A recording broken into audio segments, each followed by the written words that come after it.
Trying too hard to be liked usually means you get less respect. It's a frustrating thing, and it happens everywhere, at work, even in close relationships. Marcus Aurelius, the Roman emperor and philosopher, he wrote that a big part of finding peace is to stop worrying about what other people say or think. That's an old Stoic idea, and it actually helps with this modern problem.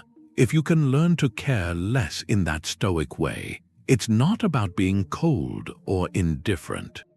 It's about building something solid inside yourself, and that inner strength, that foundation, it ends up being what actually draws real respect toward you.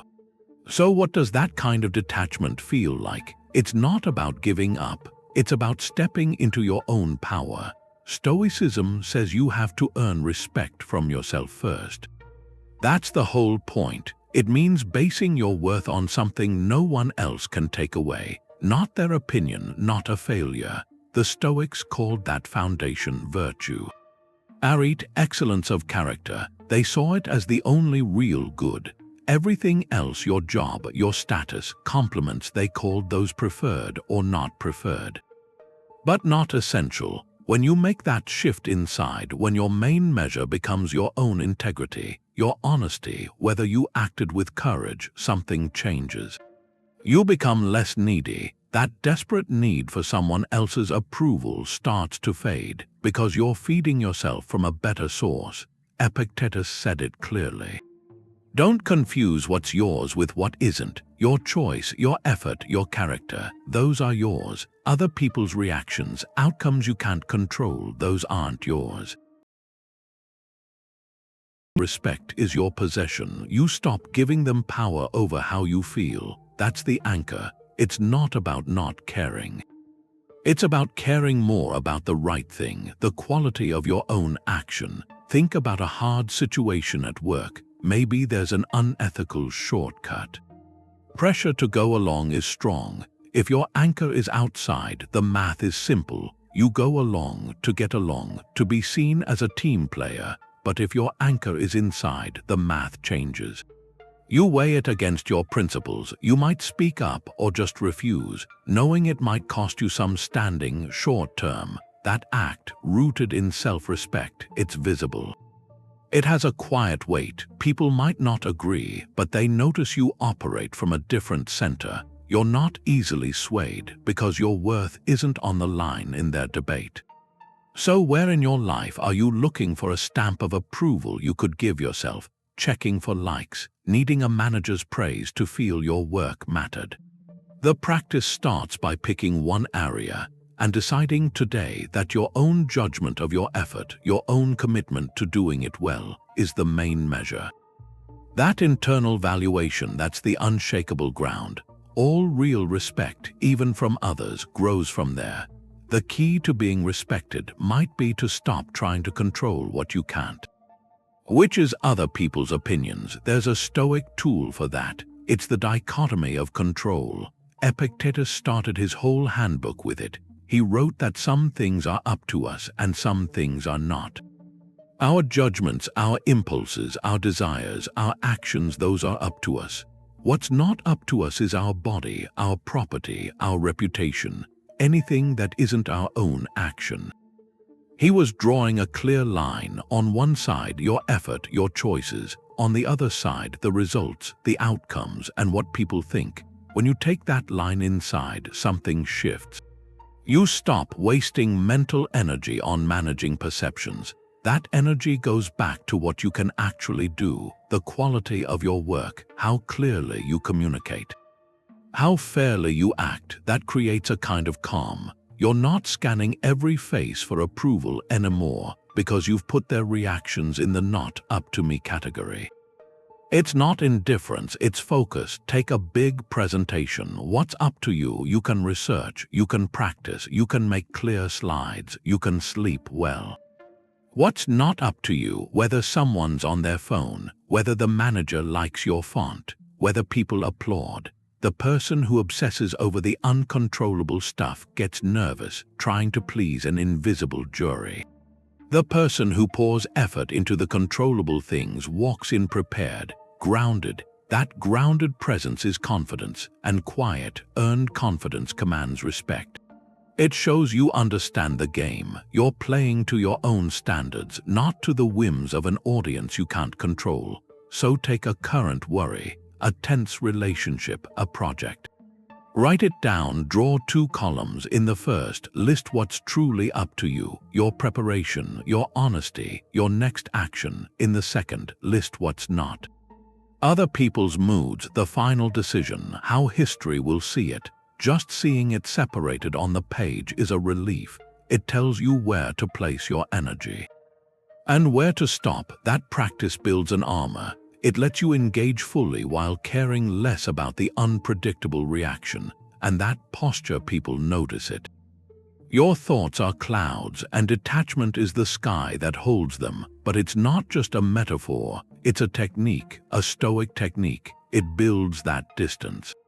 That cognitive distance, the ancient Stoics had a name for this. Marcus Aurelius called it viewing from above. It's pulling your awareness back, creating a space between the event and your reaction. In his private writings, he described stepping back from the river of impressions, the river of urges. He wasn't telling himself not to feel. He was creating a vantage point, a place to see clearly, to respond, instead of just react. It's the art of not taking things personally. Even when they feel personal, that initial sting, that flash of anger, it's just the first cloud passing through your sky. You can observe it without letting it define the weather. Think of harsh criticism, unfair criticism. The immediate impulse is to fire back, to defend, to let the heat dictate your words. But what if you could create that space? In that moment, you could step back, see it from a balcony. You see the person speaking. You see yourself listening. You see the words as just words, not a verdict. From that balcony, you ask different questions. Is there any truth here I can use? Is this about me or their own frustration? What's the most constructive action? From this calm place, that pause, that distance, it transforms the dynamic. You're no longer a pinball, slammed by every comment. You become the calm observer who chooses the reply, and that chosen response, born from perspective, it carries a gravity. People sense you are not easily thrown. They sense you operate from a center. A center they cannot disrupt. That commands a quiet respect. So consider a recent trigger, a frustrating email, a tense comment. For a moment, try to view it from that third-person perspective. As if you're watching a scene in a film about someone else's life. What changes? Does the insult shrink? Does a path forward appear? This is the practice. It turns the heat of the moment into light for understanding. The Stoics had this radical idea. It wasn't just about accepting what happens, it was about embracing it. As necessary, they called it Amor Fati, a love of your fate. Centuries later, Nietzsche would champion the same idea. He saw it as the ultimate formula for human greatness. But the roots are Stoic. It's the practice of seeing every event, every twist in your path as an integral thread in the fabric of your life, not a mistake to curse, but a piece of the whole to welcome. And this goes far beyond tolerance. It's an active engagement, a grateful engagement, almost with reality exactly as it unfolds. When you adopt that view, something happens to your internal dialogue. The energy you spent on complaining, on resisting, on asking why me, that energy gets freed. The posture of victimhood evaporates. You stop seeing yourself as a leaf battered by the wind. You start seeing yourself as a participant in a larger, unfolding story. Marcus Aurelius reminded himself of this. He wrote in his private journal to accept humbly what the nature of the whole has brought, and to do justice with your own nature. He wasn't talking about passive surrender. He was talking about aligning your will with the current of events so you can navigate them with purpose, not panic.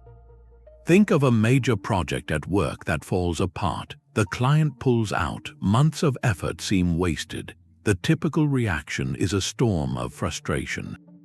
Blame gets assigned, morale plummets, everyone feels defeated. Now imagine applying Amor Fati. You step back and say, this happened, it is now part of our story.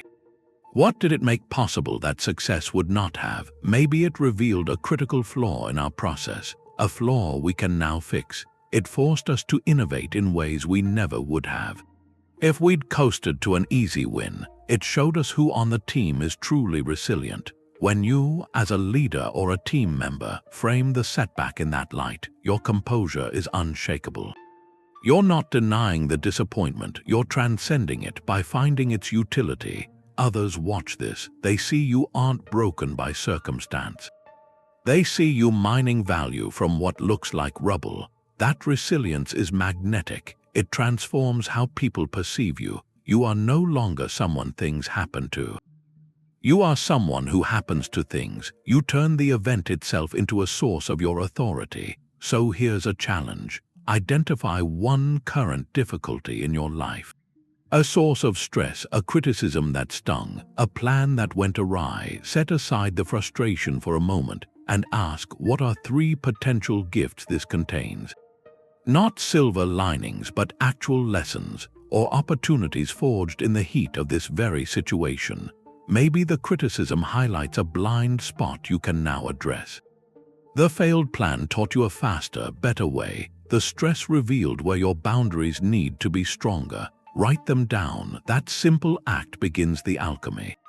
It starts to turn the lead of hardship into the gold of insight. And when you carry that insight forward, you carry a quiet power, a power no setback can ever take away.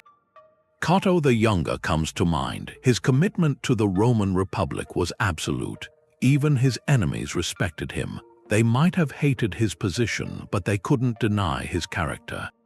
His purpose wasn't to be liked, it was to uphold a principle. That clarity gave his actions a weight that popularity never could. That's purpose over popularity. The Stoics had a word for this, prohersis, a moral purpose, a fundamental choice about the person you are committed to being. It's your guiding star. It directs your actions regardless of who's watching, regardless of what they think. When your actions flow from that deep purpose, you're not a people pleaser. You're living by principle. Seneca wrote about a ship without a port. No wind is favorable for it. A life without a clear purpose is like that, tossed by every social breeze. Changing direction for the approval of others. But when you have your port, your purpose, you can use any wind to navigate, even criticism, even opposition. You use it to move forward. This creates a contrast. The people pleaser's energy is scattered, spent on reading rooms, managing impressions. Their value feels conditional, dependent on the next round of applause. The purpose-driven person's energy is focused like a laser. They are predictable in their values, even if their methods are flexible. That predictability, born of conviction, is what people come to rely on and ultimately to respect. Think of someone volunteering every weekend at a community garden. Not to post about it, but because they believe in building local food resilience. They show up in the rain, they organize seed swaps, they teach neighbors. They aren't there for accolades, they are there for the cause. Over time, people don't just see a volunteer, they see dedication, they see reliability. That quiet, consistent dedication attracts respect organically. It shows a commitment to something larger than the self. It shows that this person's worth isn't for sale. It's invested in a mission. So here's a reflective prompt, one that can sharpen your own inner compass. Can you define your core purpose in a single sentence? Not a job title, not a goal, but the central principle you want your actions to embody. Is it to build understanding, to create beauty, to solve problems with integrity? To foster growth in others? When you can articulate that even just to yourself, every decision has a filter. You stop asking, will this make them like me? You start asking, does this align with my purpose? That shift turns you from an actor playing a part into an author writing your story, and an author focused on the narrative commands a different kind of attention. Different from an actor waiting for a review. Making yourself a little uncomfortable on purpose might be the fastest way to build confidence. The Stoics thought so. They called this deliberate practice ascesis. It was training, not just physical training, but training for the soul. It meant consciously choosing to pass up an easy comfort. To build that muscle of self-reliance, so when life's inevitable hardships showed up, you were already strong. Your peace didn't depend on everything outside being just right.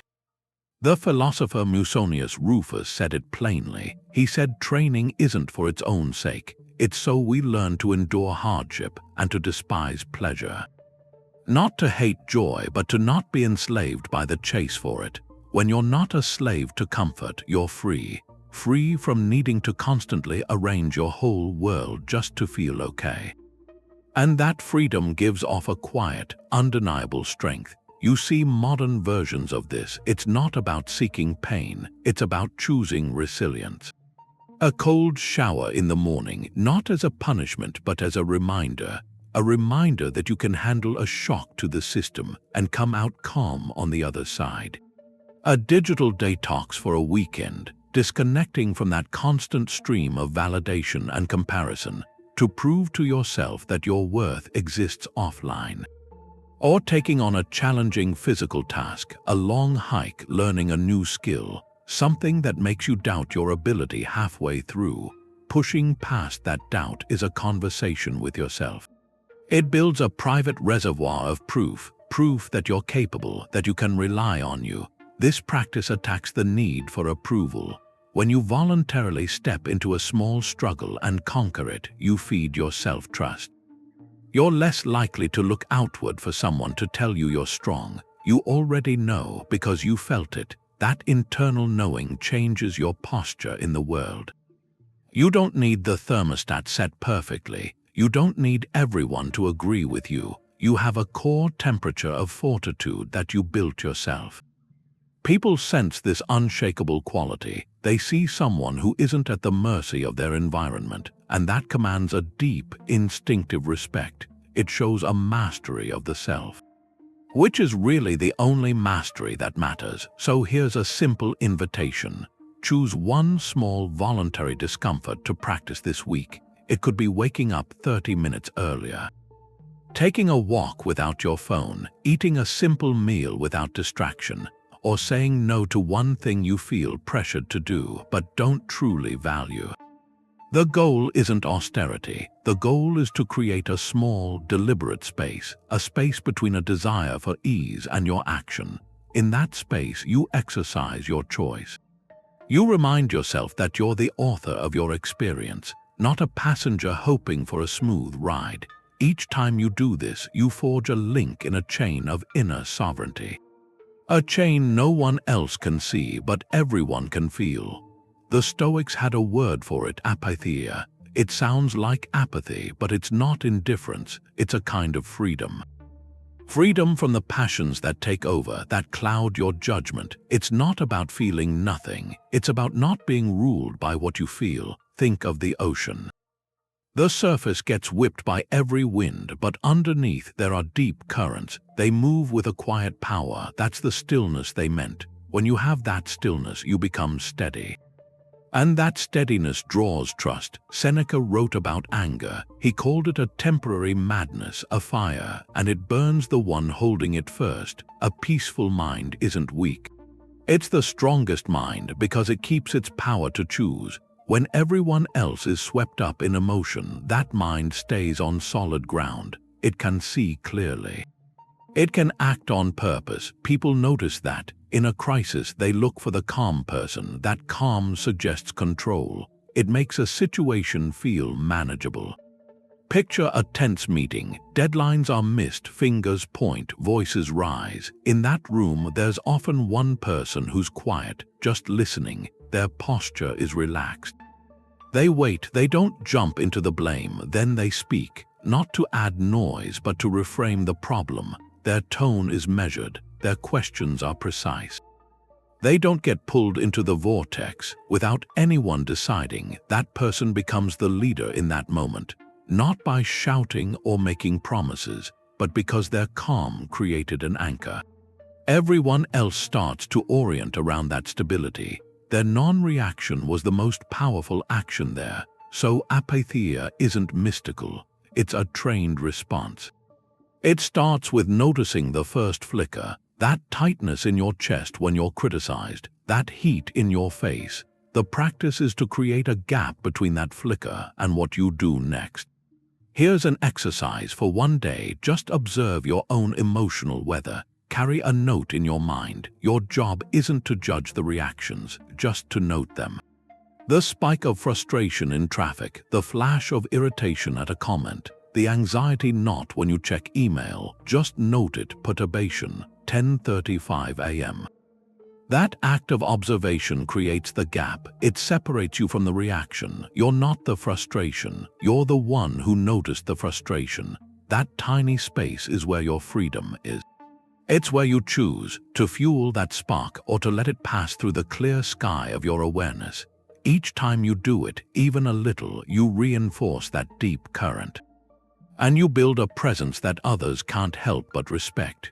We have 2 ears and 1 mouth. The Stoics really believed that. They saw temperance in speech as a path to wisdom. Not silence, but choosing words with care. Zeno, the founder, he asked why we have 1 tongue but 2 ears, to listen twice as much as we speak. It's a form of detachment. Detachment from the urge to fill the silence, from needing to prove we're clever, from the fear that if we're not talking, we're not contributing. And when you master that, your communication changes. You stop broadcasting, you start receiving. You build a deeper understanding of the people and the situation. And when you do speak, your words carry the weight of that. They're not just noise, they're insight, they're precision. Think of a brainstorming session. One person talks over everyone. They jump in before others finish. Their energy is on being heard, not on hearing. Their contributions feel scattered, maybe desperate. Now picture someone else in that room. They're quiet. Their focus is on the faces, on the nuances of what's being said. They're not just waiting for their turn, they're absorbing. Then they lean in. They might say 1 sentence. A sentence that connects 3 points someone else made, or asks the one question that clarifies the entire goal. That single contribution shifts the room. It has gravity because it wasn't born from a need for attention. It was born from listening. It served the conversation, not the ego. That's the economy of powerful speech. Fewer words, greater impact. This Stoic virtue builds respect in a quiet way. People feel heard with you. They sense you're considering their perspective, not just rehearsing your rebuttal. That creates trust, and from that place of trust, your words gain authority.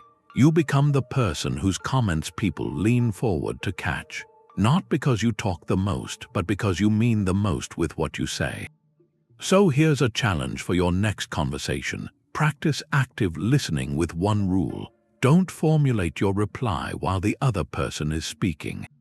Your only job is to understand their point fully, to hear the words and the meaning behind them. Let there be a pause after they finish, a breath of silence.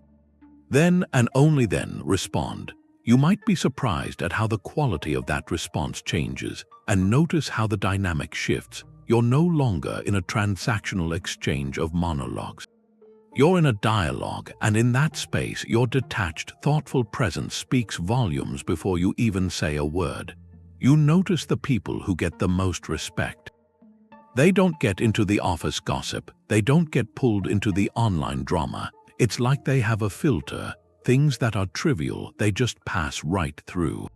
That's not an accident. It's a signal, a non-verbal signal. It says their attention is valuable. It's allocated to things that matter. The Stoics had a term for this. They called these things Adiaphora, indifference, things that are neither good nor bad in themselves. They don't build virtue, they don't build character.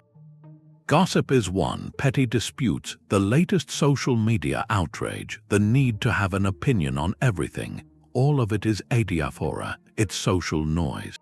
And choosing not to tune into that frequency, that's a statement. It says where you stand. Marcus Aurelius wrote about this. He'd ask himself a question.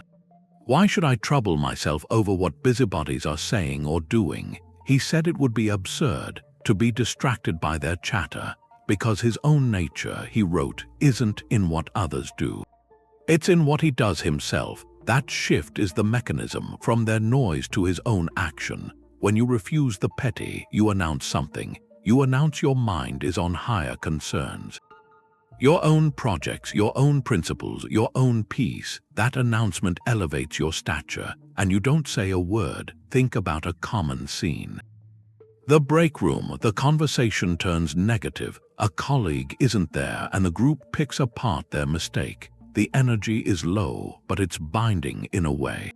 Sharing that criticism feels like being part of the group. Now imagine you in that moment. You listen for a second, then you say something neutral, something like, "I try not to speculate," or you smile.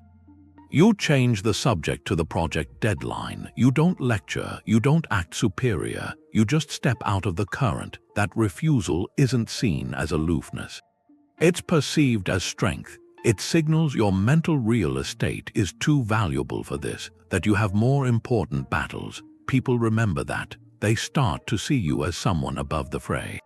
Someone whose opinion carries weight, precisely because it isn't cheapened by constant commentary on everything. So here's a prompt. Identify one source of trivial social engagement in your life this week.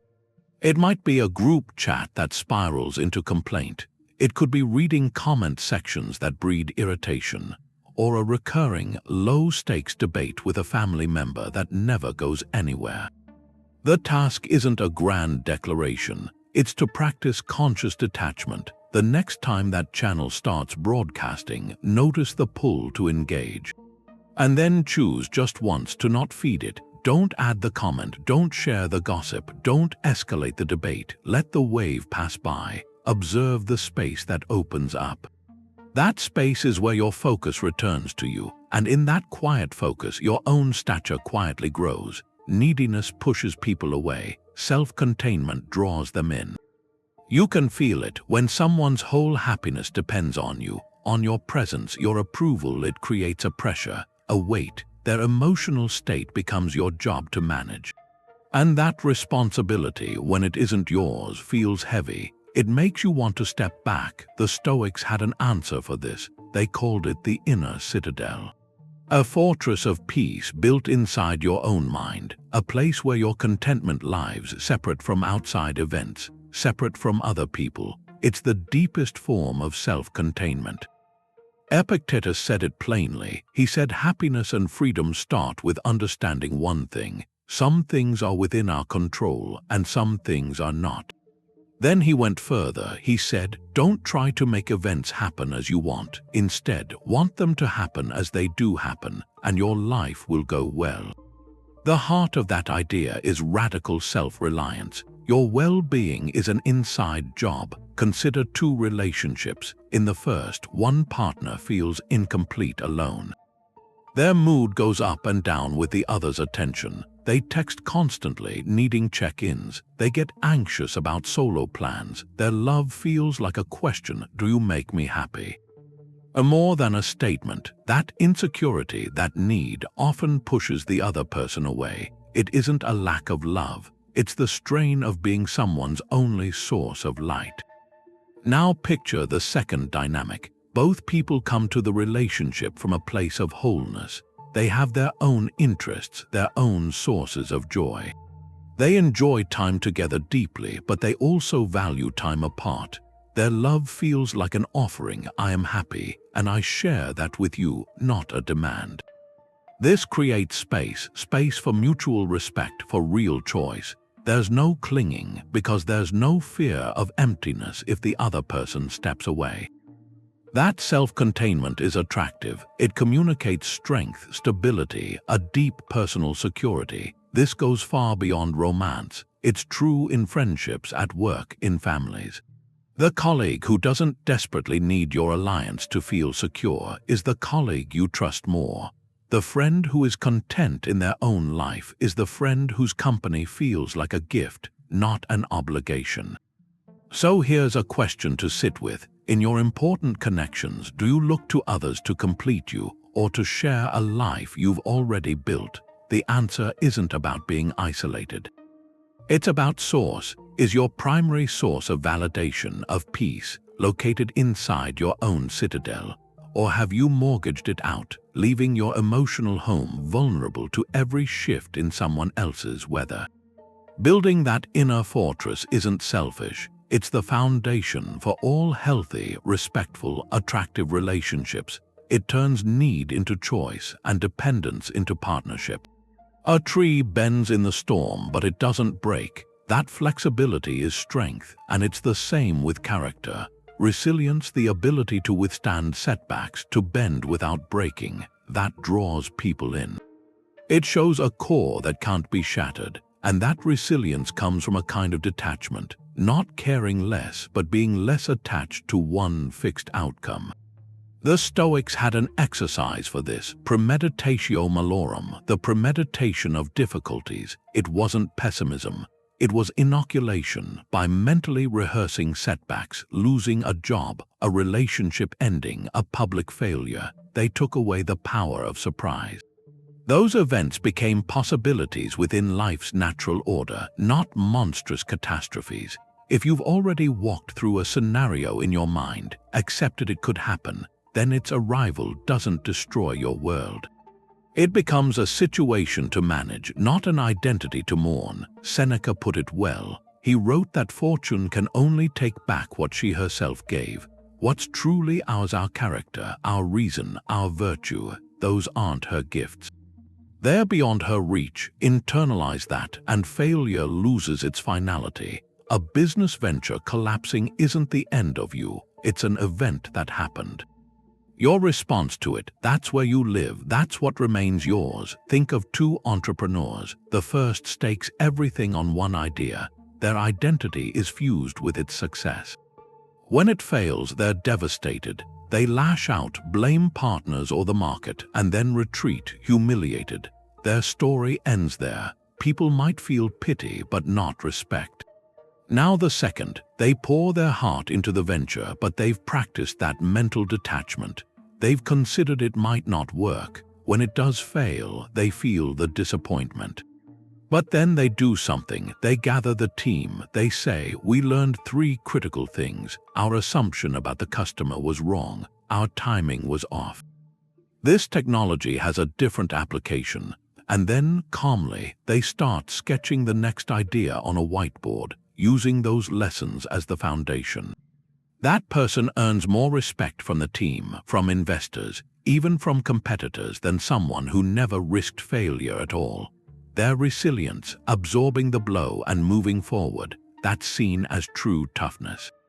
The toughness of bamboo, not brittle oak. So reflect on a past failure of your own. Doesn't have to be a business, a project that flopped, a relationship that ended, a goal you missed. How did you respond in the days and weeks after? Did you hide from it or examine it? And how did that response affect how others saw you? Did they see someone shattered by circumstance, or someone who, while bruised, was fundamentally unbroken? That perception is the residue of your resilience, and once demonstrated, it becomes a permanent part of your character in the eyes of the world. Stoicism says self-respect takes courage. The courage to say no, and it's not selfish, it's a duty to protect your time, your energy, your own moral integrity. That's where the dichotomy of control gets practical. It shows you what's actually yours to manage. Your effort is yours, your time is yours, your principles are yours. What isn't yours is someone else's unreasonable demand, or the guilt they might try to put on you for having a limit. Detachment, the Stoic kind, gives you the clarity to see that line and the strength to hold it. Without apology, without aggression, Epictetus gave guidance here. He said, be ready to let go of things that aren't fitting for you. If you're invited to a feast, take only what's offered politely. Don't grab, and if you're not given a portion, don't demand it, but don't neglect it either. Wait until it's politely given. He was talking about social standing, but it applies everywhere. You discern what's fitting. You don't cling to what harms your peace, what compromises your character. You wait calmly for interactions that respect your boundaries. And if they're not offered, you quietly withdraw your presence. That quiet withdrawal is a boundary of immense dignity. Think of a modern work situation. Your time after hours is yours, but the expectation for constant availability creeps in. Emails at night, weekend messages labeled urgent. The people pleaser feels that knot of anxiety and replies right away, which just reinforces the cycle. The Stoic, grounded in what is theirs, makes a different choice. They might set a simple, clear boundary. They communicate calmly that they're offline after 6 and on weekends for focused family time. They assure the team that truly urgent things will be handled first thing the next business day.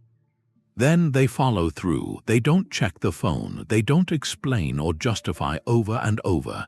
They just protect what is theirs, their rest, their relationships. At first, there might be pushback, but soon a shift happens. Colleagues and managers learn to respect that space. They see the person isn't hostile. They're principled, and the work done within the agreed hours often becomes more focused, higher quality. That calm consistency commands respect, far more than frantic, boundary-less availability ever could. Or take the harder example, refusing to participate in something unethical, a shortcut that compromises safety, a financial report that obscures the truth. The pressure to go along can be immense, framed as loyalty, as being a team player.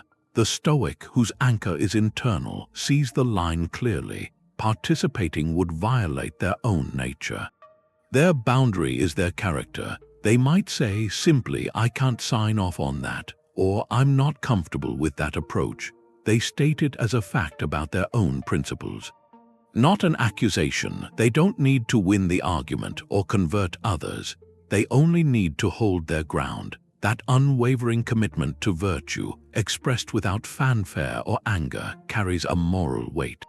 It can silence a room. It draws respect, even from those who disagree, because it reveals a person who cannot be bought. The Stoic sage cared more for his integrity.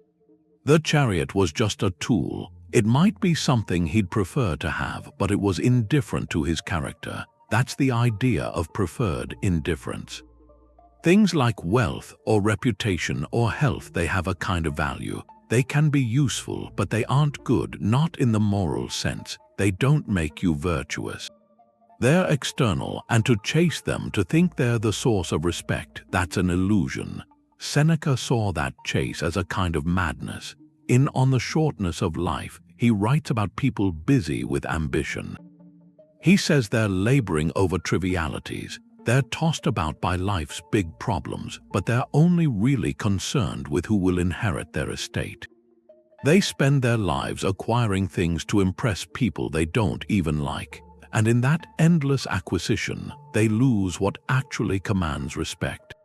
Their own sovereignty, their own time, their peace, the respect that status symbols attract. It's fleeting, it's transactional, it's given to the symbol, not to you. The moment the symbol is gone, the respect is gone, but the respect earned by character, by capability, by a calm indifference to the trappings of status, that sticks. It's given to you. Think about two people at a gathering. The first arrives and their conversation is a catalogue. The new car, the club, the name drop. There's a nervous energy to it, a need for you to see their place. You might be impressed for a moment, but you don't feel respect. You feel their insecurity. Then the second person, they're engaged, they ask questions. Their worth is shown not by what they own, but by the clarity of their thought, the kindness in their listening, the competence they show if a problem comes up. They're indifferent to proving their status, and that indifference is impressive. It signals a confidence that comes from within. Their value is self-evident, so here's an exercise. List 3 things you're pursuing or feel pressure to acquire, mainly for the status they represent. A job title, a car, a follower count, a neighborhood. Write them down. Then, for just one of them, practice a conscious indifference this week. When the thought of it arises, acknowledge it. And then remind yourself, this is a preferred indifferent. It is not me. My worth isn't stored here. My character is what remains. That small act of reframing starts to break the illusion. It shifts your focus from the chariot you ride in to the integrity you steer with.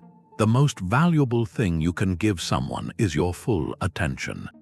Not just listening, but your whole presence, and in a world full of distraction, that becomes a rare gift.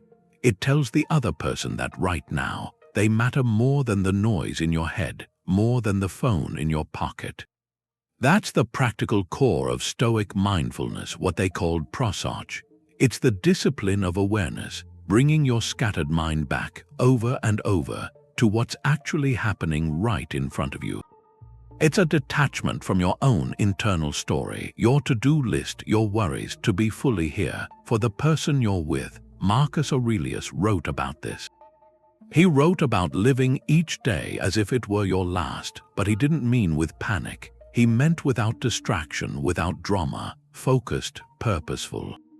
He said to do every act of your life as if it were the last thing you were doing, to do it with intention, with care, to be all in. That's the quality of attention he was describing.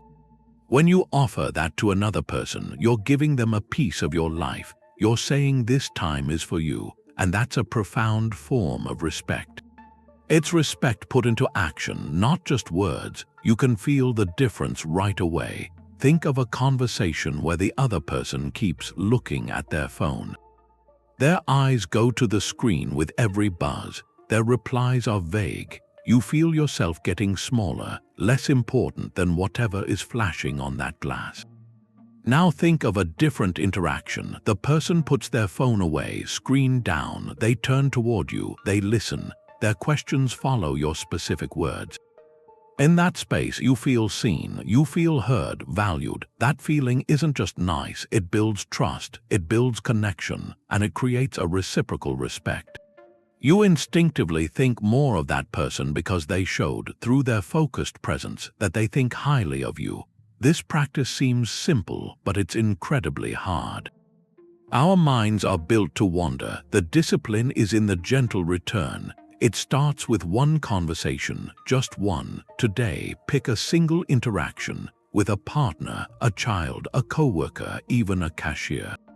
And commit to no multitasking. Put the phone in another room, close the laptop, look at the person, listen to understand, not to reply. When your mind drifts to your grocery list or a work problem, notice it. And without judging yourself, guide your attention back to their face, their words, their tone. That act of choosing them over your own internal chatter, that's the essence of Stoic detachment in action.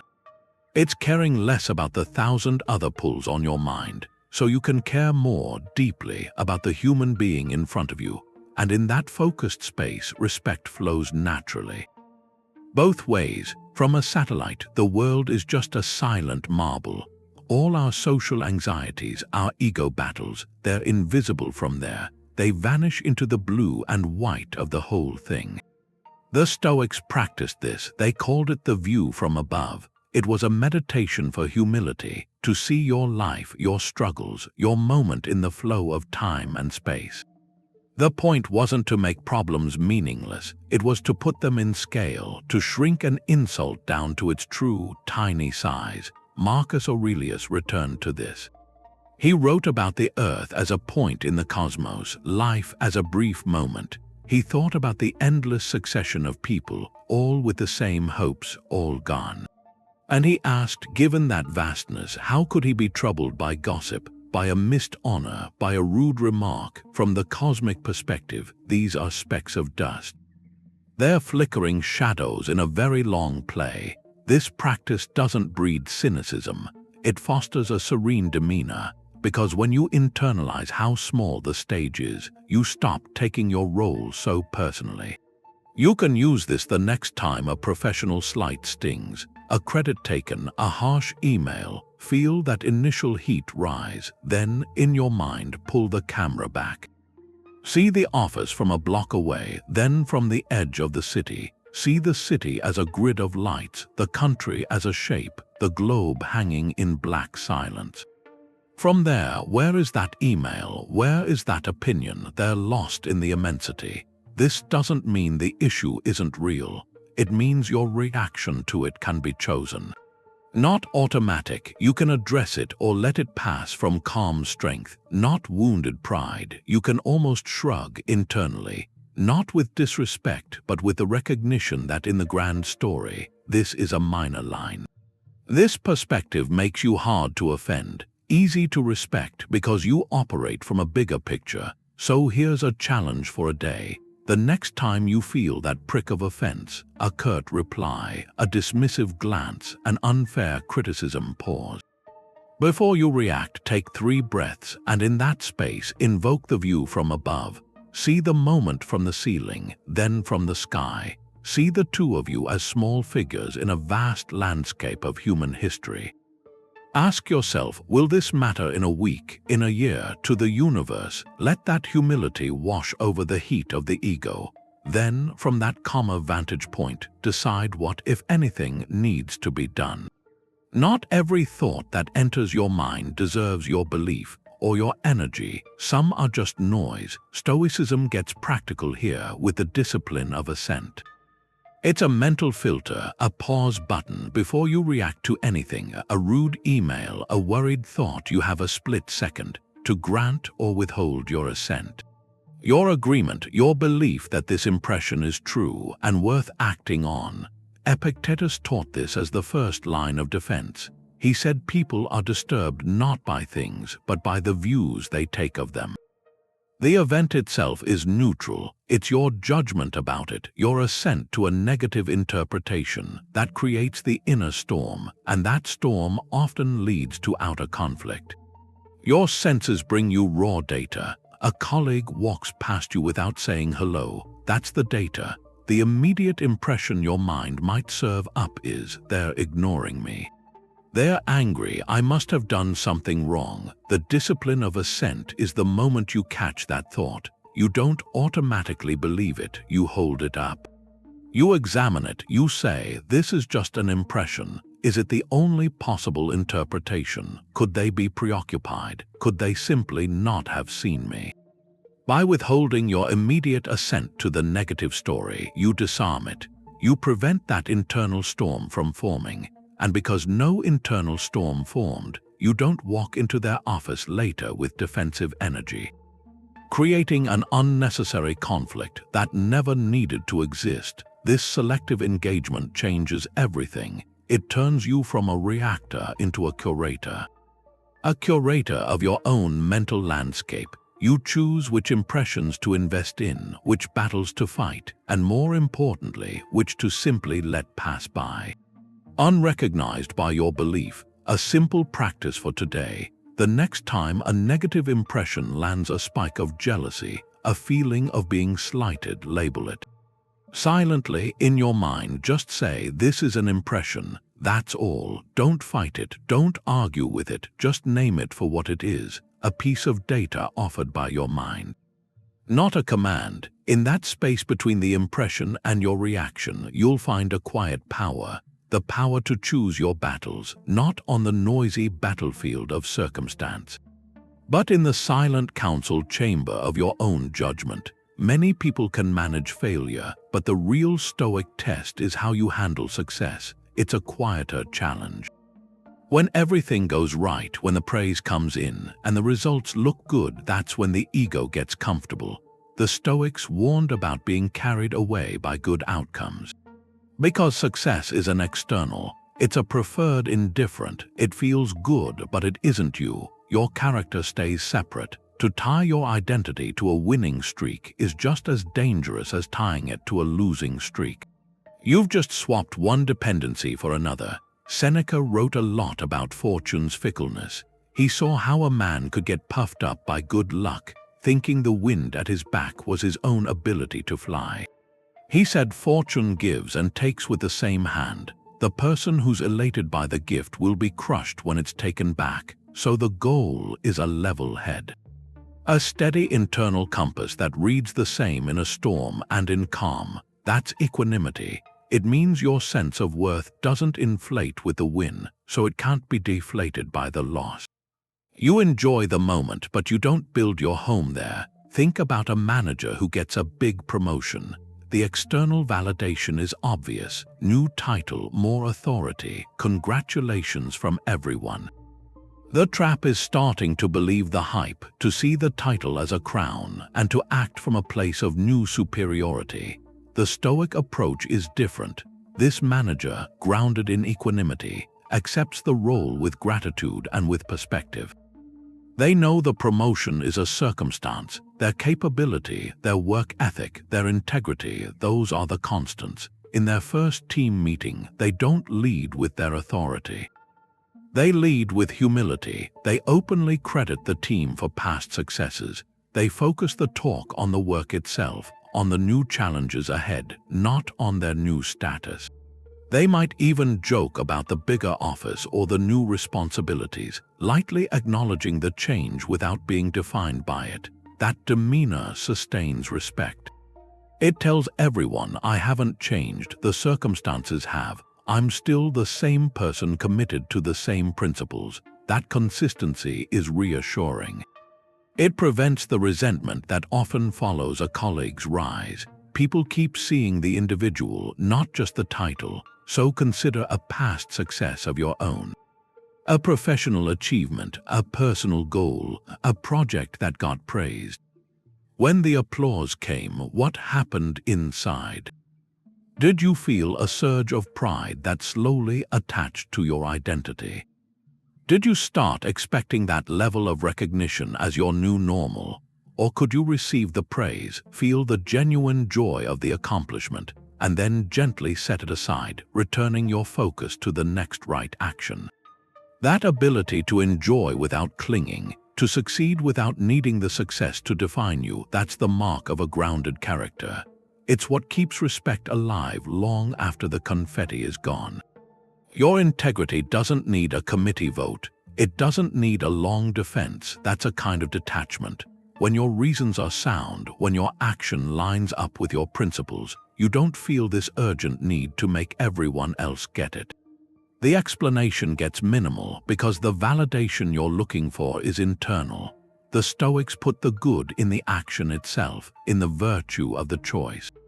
Not in the applause, not even in the understanding that might come after.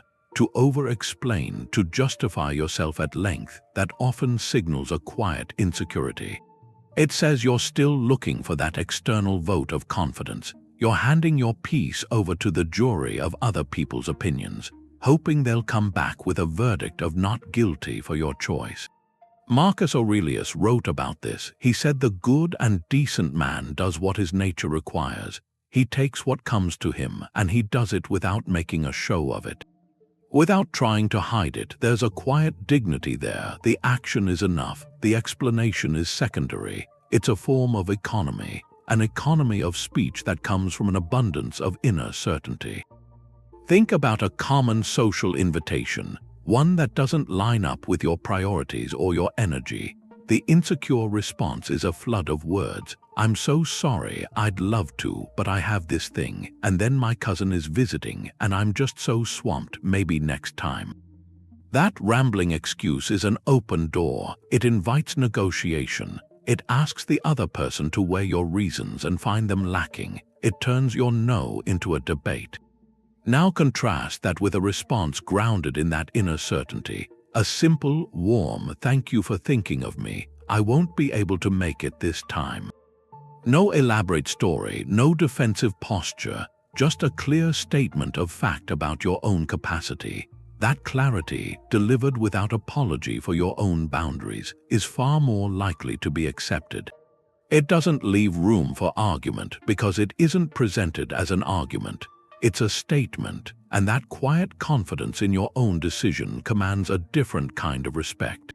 It shows you are not negotiating your own worth. So here's something to try in the next few days. Become an observer of your own speech. Listen for one instance where you offer an unnecessary justification. It might be explaining why you're leaving work on time, or why you chose a certain meal, or why you didn't answer a text right away. Notice the impulse. That urge to make your choice palatable, to preemptively soothe a disapproval that may not even exist. Then, in that noticing, practice the art of the minimal explanation. Offer the fact without the lengthy defense. Feel the space that opens up. That space is the freedom of knowing your reasons are your own, and that is more than enough. Marcus Aurelius said life is a play. You have a part to play, and you should play it well, but it's just a part. That's the idea in Stoic role ethics. You have duties as a parent or a partner, an employee, a citizen. The philosophy tells you to do them with excellence, but at the same time it tells you to hold them lightly. To not mistake the costume for the actor wearing it. The strength is in that non-attachment. You perform the role, but you don't become the role. Your self-worth isn't in the title. It's in the quality of your performance, in the virtue you bring to the task that creates a real stability, because roles always change. When they do, you don't collapse. The core actor is still there. Marcus wrote about this in his private journal. He reminded himself he was a human being playing a part. He said to play it well, whatever that part is. But if the part calls for you to be a cripple, or a ruler, or a private citizen, you should see that as a role too, something given, not something that defines your essence. Your essence is your reason, your capacity for choice, your humanity. That's the constant. The roles are the variables. Think about a chief executive who's led a company for 20 years. The title, the corner office, the recognition, it becomes a second skin. If that person has completely fused their identity with being the chief executive, what happens when they retire? Or worse, if they're dismissed, the loss isn't just a job, it's a self. It can feel like an amputation. The crisis that follows isn't just financial. It's existential. Who am I? If not that, now imagine that same leader grounded in this Stoic view. They were an excellent chief executive. They worked tirelessly, made tough calls, cared for the company. But in quiet moments, they remembered the distinction. I am a person who is currently performing the duties of a chief executive. The excellence was in the performance, not in the title itself. When the role ends, the performance in that theater ends, but the actor, with all their skill, their wisdom, their character, walks off stage intact. They might feel the natural disappointment of a closing act, but not the shattering of their world. They can say, I was a good chief executive. Now I will be a good advisor. A good mentor, a good grandparent. The core self, the one that chooses to act with integrity, remains unshaken. This applies everywhere. The dedicated parent whose children leave home. The star athlete whose career ends. The activist after the campaign is one. If your whole identity was in that one role, its passing leaves a void. But if you saw it as a sacred duty you performed, not the sum total of who you are, you transition with grace. Your value wasn't borrowed from the role, you brought value to it, so you could take a moment, list your 3 main social roles, write them down: parent, manager, volunteer, artist, friend. Then, beside that list, ask the deeper question. Who am I beyond these labels? If all those roles were stripped away tomorrow by circumstance, what would remain? What is the core quality of your character that you would bring to the next role, whatever it may be? Is it your curiosity, your compassion, your resilience, your creativity? That core quality is the actor. The roles are just the scripts. When you know the actor is solid, you can play any part they give you, without fear of the final curtain. The Stoics had this practice. They'd imagine they'd already lost respect. It sounds like it would create anxiety, but it's the opposite.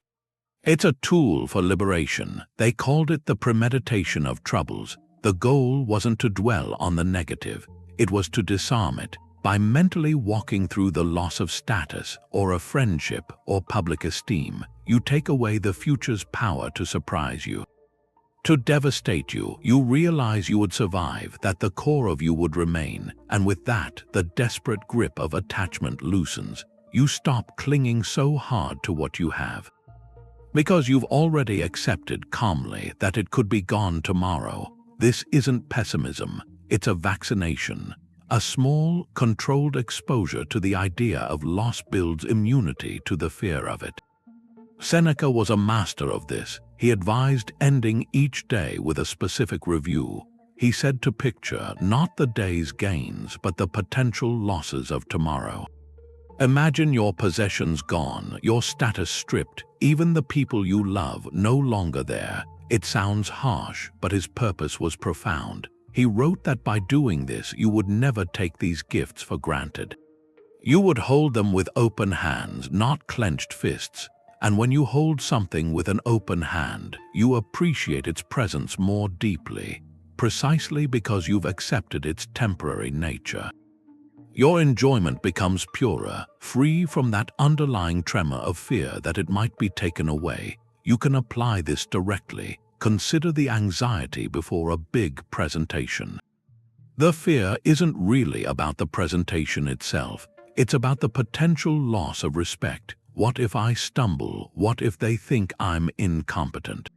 Now apply the premeditation before the event. Sit quietly. Mentally rehearse the worst-case scenario. See yourself forgetting your lines. The projector fails.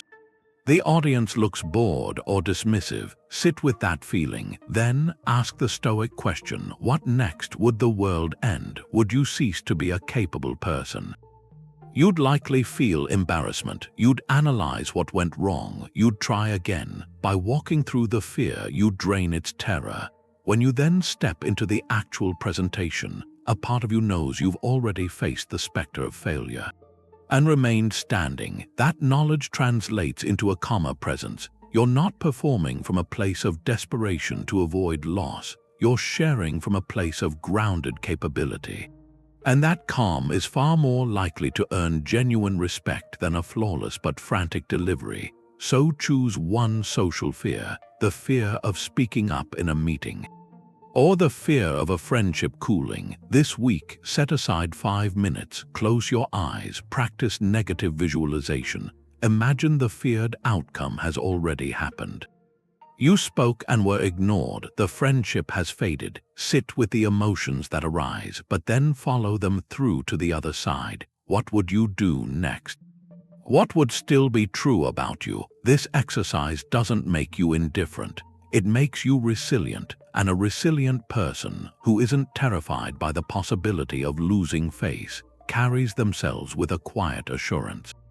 That is inherently respectable. Being professional or likable can feel like a performance. It's draining, and it can feel hollow, even to the people watching.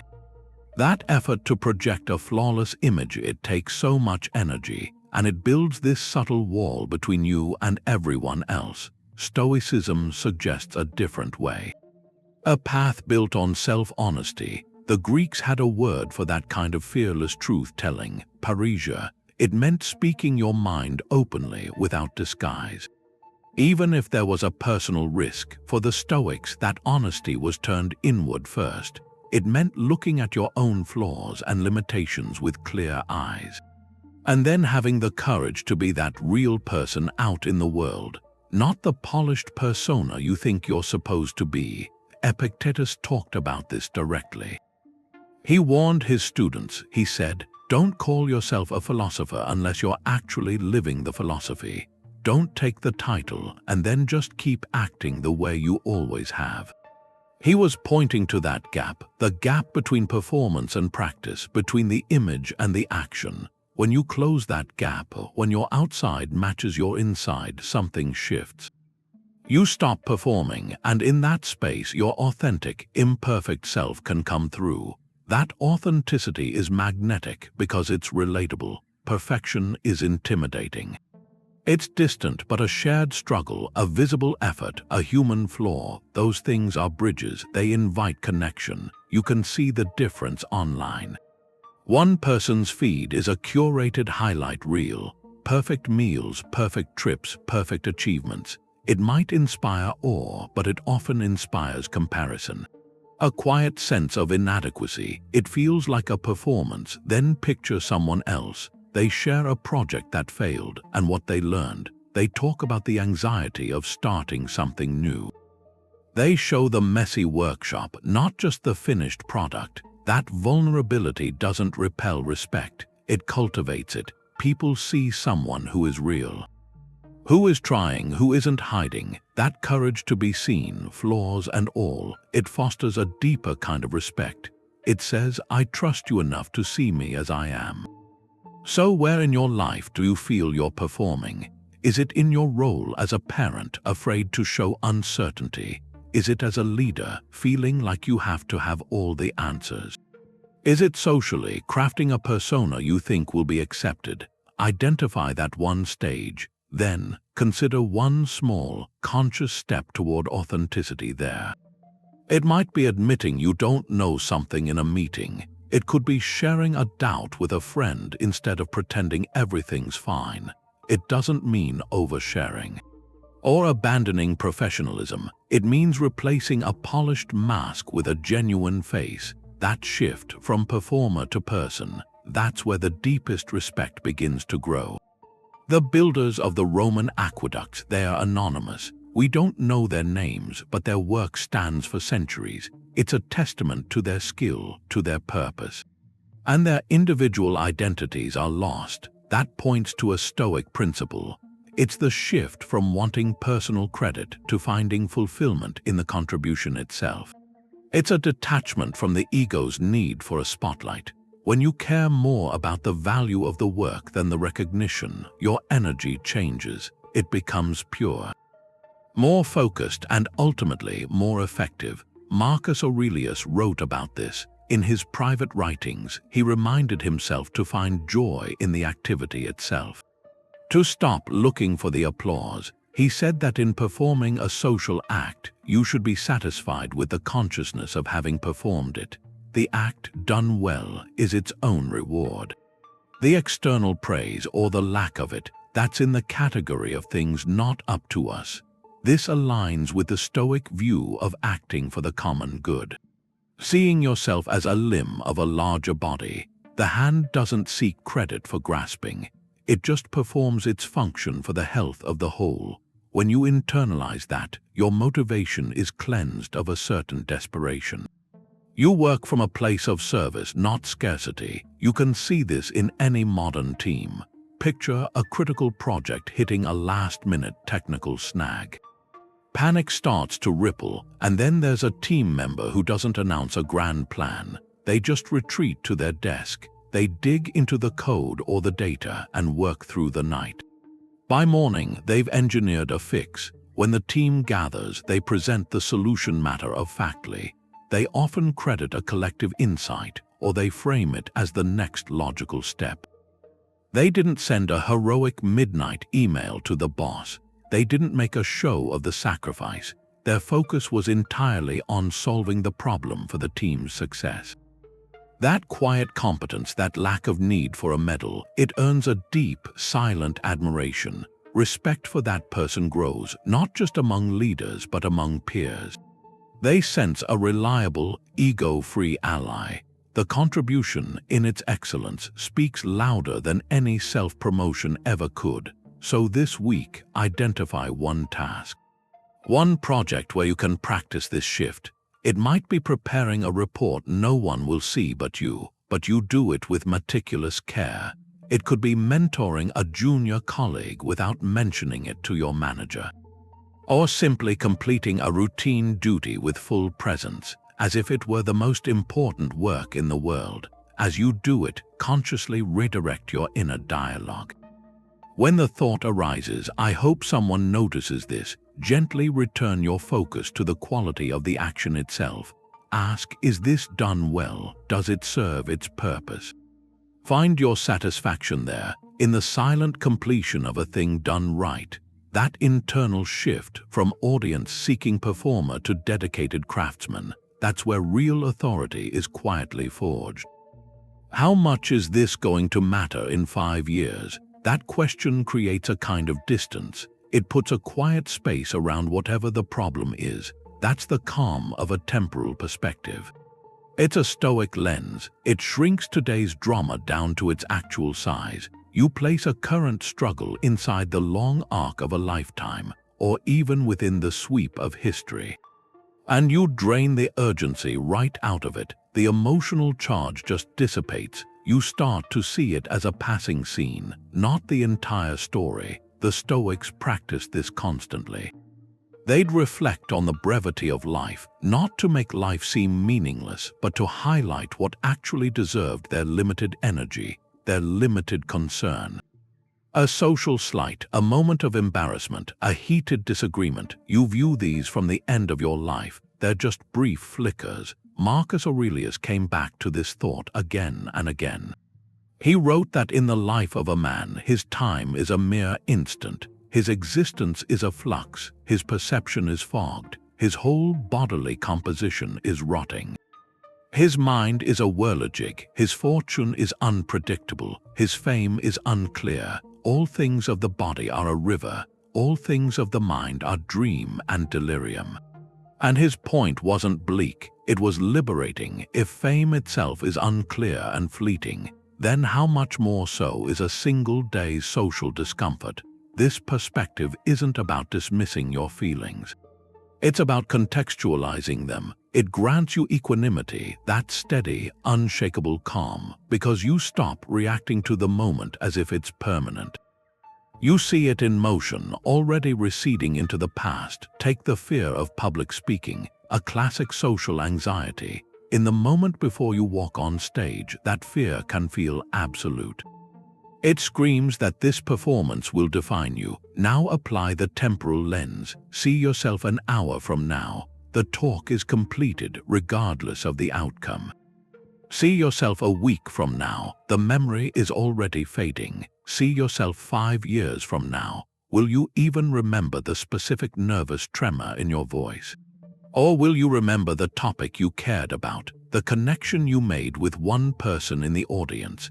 The event transforms from a defining trial into a single experience among thousands. The same thing applies to a bitter disagreement.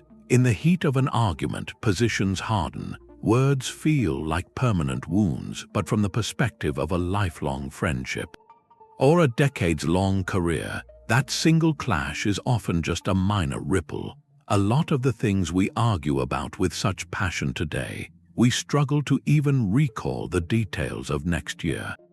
The practice is to actively invoke this longer view when the short view feels overwhelming. So here's a direct application. Identify one current social worry. It might be a tense interaction with a colleague you have to face tomorrow, or a comment you made that you regret, something that's replaying in your mind. Now apply the 5-year test. Ask yourself with gentle honesty, how much will this specific issue matter to me in 5 years, to my relationships, to my sense of self? Write the answer down. Often you'll find the answer is very little. That doesn't mean you ignore the situation. It means you address it from a place of calm clarity. Not from a place of panic. You engage because it's the right thing to do, not because the emotion of the moment is driving you. This temporal detachment is a superpower. It lets you move through the social world with a lighter step. Your peace is protected by a simple, profound truth that almost everything is more temporary than it feels. You wouldn't ask a chef to fix your car. It's the same with opinions. The Stoics understood that. Not every viewpoint carries the same weight. Detachment isn't ignoring everyone. It's discernment. It's the wisdom to know whose judgment aligns with virtue and whose is just noise. That's a critical part of the philosophy. They called it choosing your companions wisely. Not just your friends, but the voices you let shape your inner world. Your peace is too valuable to leave in just anyone's hands. Epictetus put it bluntly.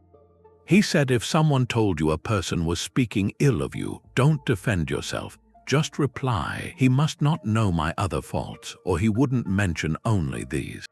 There's a profound detachment in that, a refusal to let the opinion of someone who doesn't know you or who operates from malice define your self-assessment. He went further. He asked, would you be upset if a donkey kicked you? Of course not, because it's a donkey. Its nature is to kick, so why be upset, he argued, if a foolish person says something foolish? It's in their nature. To take their opinion seriously is to forget who they are, and to forget who you are. This discernment creates a powerful filter. It means you actively curate the sources of feedback that matter. You stop seeking universal approval, which is impossible, and you start seeking meaningful, constructive insight from those who are qualified to give it. Because they share your values or they possess wisdom in the area you're trying to grow. Think about online feedback. An author releases a book. They can fixate on the one-star reviews from anonymous accounts. Reviews that just say the book is terrible with no specifics. Or they can focus on the detailed critique from a respected editor in their field, or the thoughtful letter from a reader who truly grasped the message. The anonymous noise is the donkey kicking. It's a function of the platform, not a meaningful judgment on the work. The detailed feedback, even if critical, is from a chef commenting on food. It's in their domain. The Stoic practice is to build an inner council, a small, trusted circle, people whose character you admire, whose knowledge you respect. Their opinions you weigh carefully. Everyone else's views you receive with polite detachment. You hear them. You consider if there's any hidden truth. But you do not grant them the power to sway your core. That takes the immense pressure off, the pressure to please everyone, because you've consciously decided that not everyone's pleasure is your concern.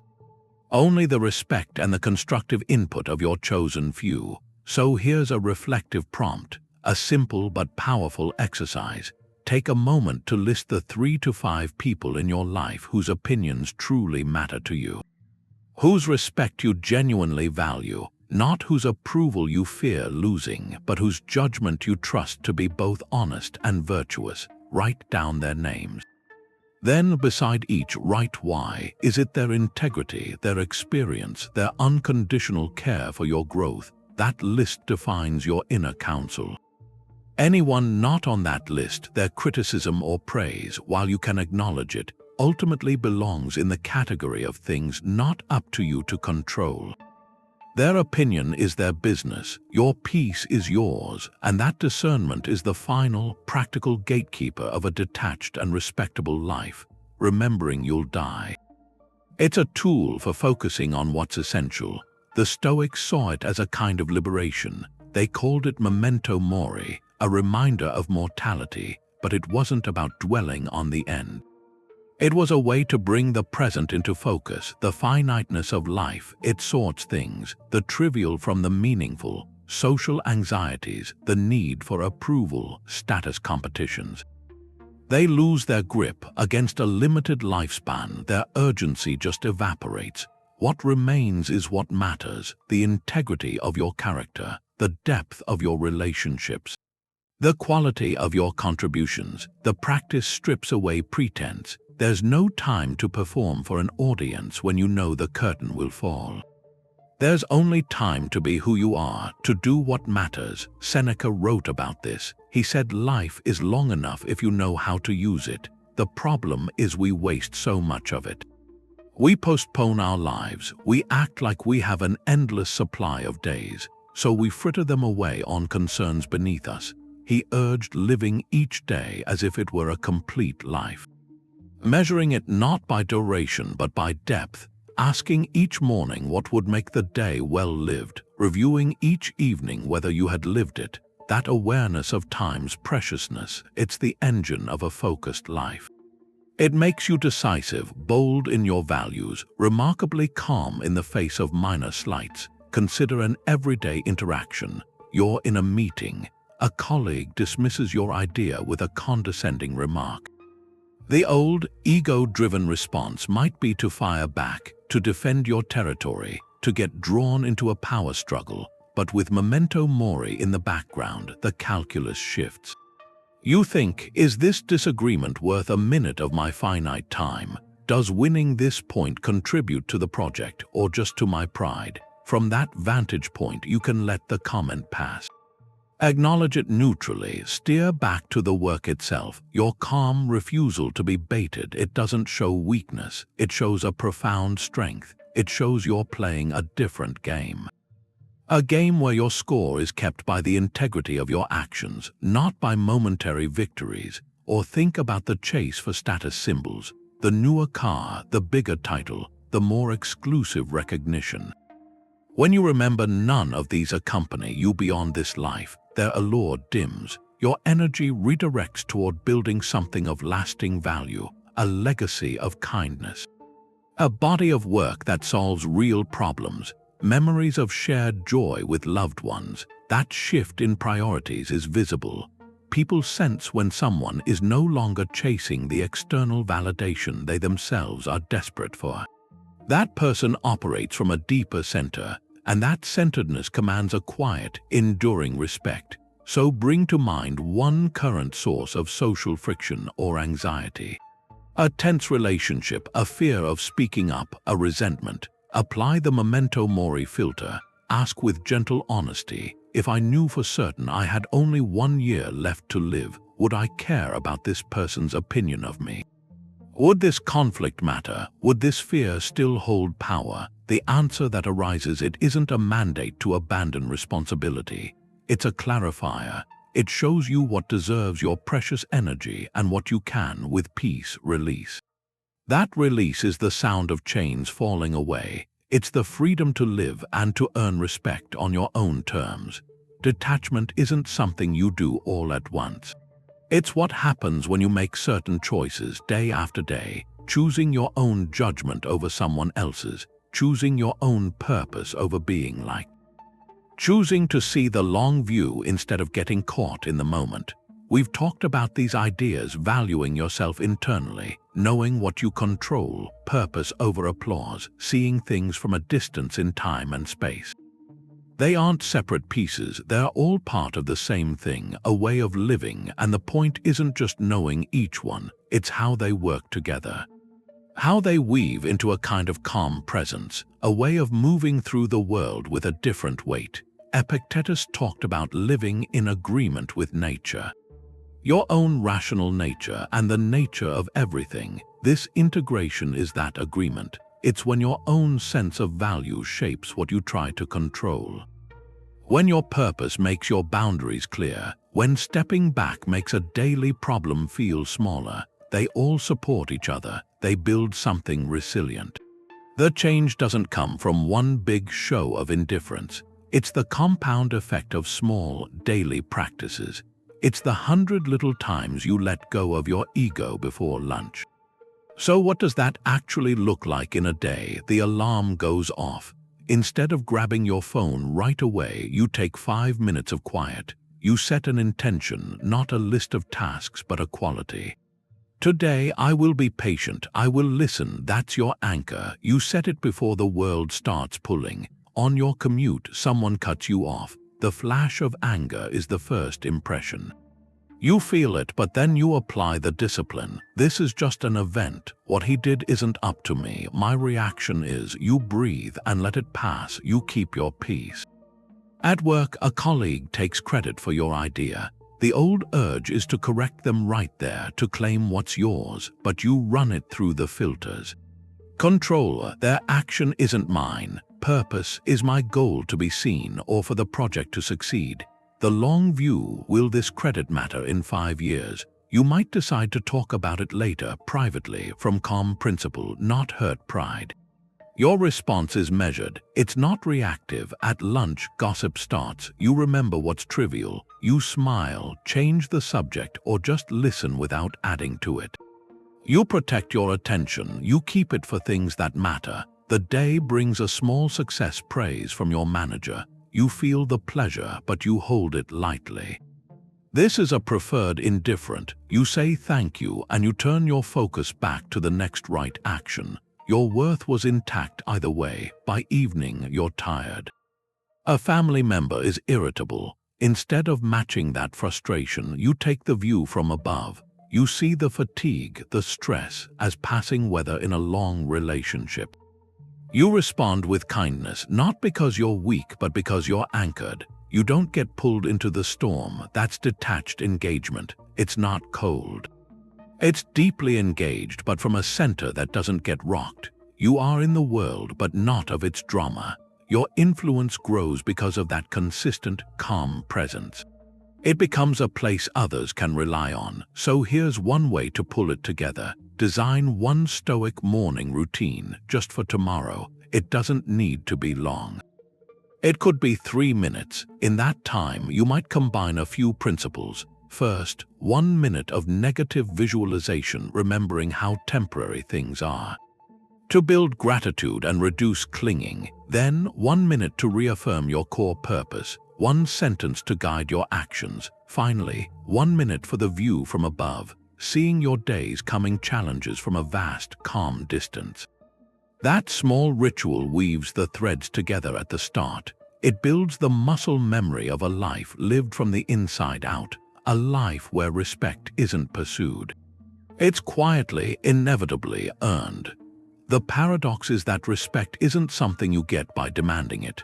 You earn it by not needing it, by building something inside yourself so solid that what other people think just loses its power to shake you. That's the quiet power of Stoic detachment. It's not a withdrawal. It's a deep engagement with what's actually yours, your judgment, your effort, your character. When you anchor your worth there, something shifts. You stop chasing the wind of approval and you start building with stone. The respect that comes after that, it's not for a performance. It's for the person who stopped performing. We've walked through the pillars that make this possible. The essential first step is the dichotomy of control, knowing what's yours to manage and what isn't. Your actions are yours, their reactions are not. That clarity ends the exhausting work of trying to control what you can't. From there, you build an internal purpose, a guiding star that outshines the need to be popular. That purpose gives your actions a weight that applause can't match. Then, resilience, the practiced ability to bend without breaking. To see setbacks not as verdicts but as lessons. That comes from the premeditation of difficulties, from loving your fate, and finally, perspective, the view from above and across time. Seeing your current worry from the ceiling of the cosmos or from 5 years in the future, that shrinks the drama of the moment down to its true, manageable size. These aren't separate ideas. They're one integrated way of being in the world, a way that replaces anxiety with agency, neediness with wholeness. Marcus Aurelius, in his private moments, captured the goal. He wrote that the soul becomes dyed with the color of its thoughts, and elsewhere he described the tranquility of a soul undisturbed by externals, a soul that follows its own nature, accepting what is given and doing what is just. That tranquility isn't passive. It's the active, daily practice of returning to your own center. It's the color your soul takes on when you choose, again and again, to care more about your integrity than your image. Understanding is the first step, but wisdom is forged in action. So this week, choose just one of these principles, one single practice. It might be applying the dichotomy of control to one recurring frustration, or setting a clear purpose for your day before you check your phone. Maybe it's the 5-year test for a social anxiety. Pick one, commit to it for 7 days. Watch what happens in the space you create. Notice the quiet confidence that begins to grow when you stop feeding the hunger for external validation.